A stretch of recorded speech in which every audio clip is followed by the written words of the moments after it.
Beaucoup de questions nous ont été posées.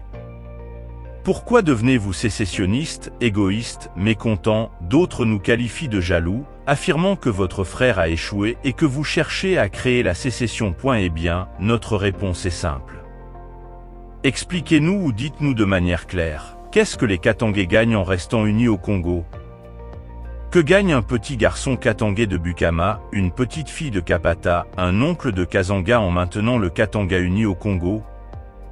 Depuis l'époque de Mobutu, seul le Katanga contribuait et continue de contribuer au budget national à hauteur de 70%. Si cet argent était utilisé pour construire le Katanga ou même juste 50%, quelle province aurions-nous aujourd'hui? Mes amis, un conseil gratuit, vous avez détourné beaucoup d'argent, commencez à investir chez vous. Préparez l'avenir de vos enfants aussi dans vos villages. Il est grand temps.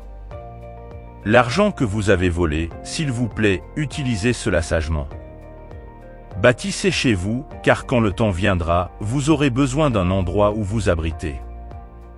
Évitez d'acquérir des villas à Dubaï ou Belgique, construisez, s'il vous plaît, chez vous. Pensez à ce petit garçon de Kabeya Kamanga, qui mérite une école décente, un hôpital digne, une route adéquate et un marché respectable chez lui. Un petit de l'Équateur, un autre du Basse-Congo mérite également ces choses. Mais quand on voit les soi-disant leaders politiques qui ont perdu leur honneur, leur dignité, leur intégrité dans des actes de vol, on se demande, qu'apprenez-vous à vos enfants?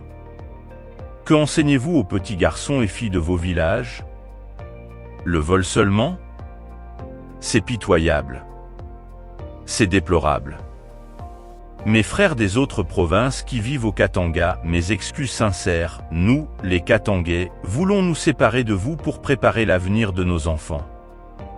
Les autres pays progressent rapidement, de notre côté, nous perdons beaucoup de nos richesses sans aucun avantage pour nos enfants. Alors, je vous prie, commencez à réfléchir. Si ce jour vient et que vous n'avez rien chez vous, où irez-vous? Où dormirez-vous? Commencez à agir comme les bonnes et femmes dignes. Poussez vos frères voleurs à Kinshasa à commencer à investir et construire chez vous également.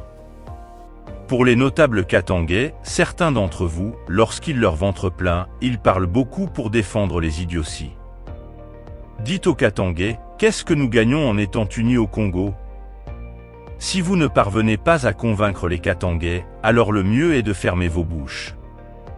Car il y a des enfants à Dilolo, à Kapanga, à Mukonkoto, à Mulongo, à Kambove, à Ankoro, à Kazongo, à Kabalo qui ne connaissent même pas ce qu'est un pain.